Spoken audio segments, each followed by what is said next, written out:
Hello everyone, I'm Dr. Sheila. Ang gagawin natin today ay number stand. Nalilito na kasi ako sa mga 3D printers. So, kailangan ko ng marker, no? Or lalagyan ko sila ng number para alam ko lagi kung saan ako magpiprint. Okay? So, mag-start tayo dito sa Canva. Gawa tayo ng text. Ayan, halimbawa ito. And then, enlarge lang muna natin. Gawin natin ito, halimbawa, number 1. Pili tayo ng font na medyo cute. Ito, no? A-top.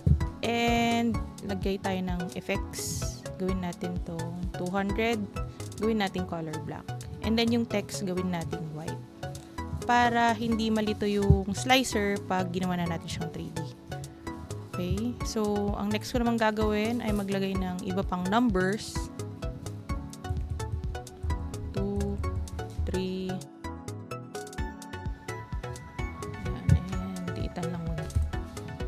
then, maglagay tayo nung stand niya.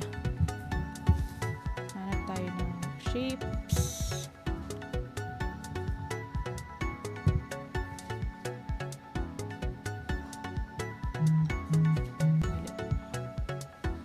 Tapos move lang natin to medyo nasa baba. Pwede pa nating liitan.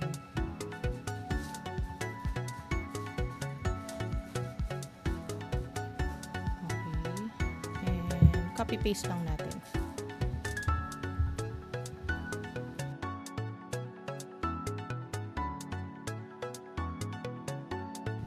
Save na natin to. Share, download. Kung hindi na kaya SVG, click yung SVG. Transparent background dapat and then download. Okay, tapos punta tayo sa slicer. And then, import natin yung file. Ayan, medyo malaki. Resize lang natin. Ay, mali. Resize lang natin. Ito. Tapos, off natin yung tong uniform scale. Gawin natin tong 3. Okay.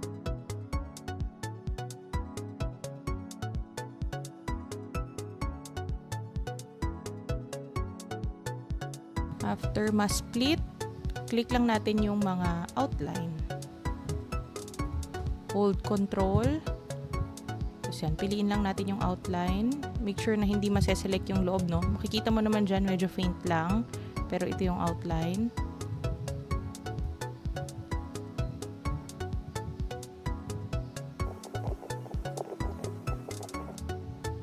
And gawin natin tong 2 naman. Para bumagsak yung outline. Move lang natin to. Slice plate. Tapos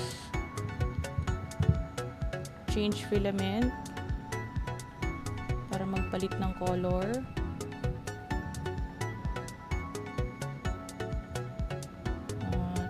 Ganyan yung magiging itsura niya. Okay?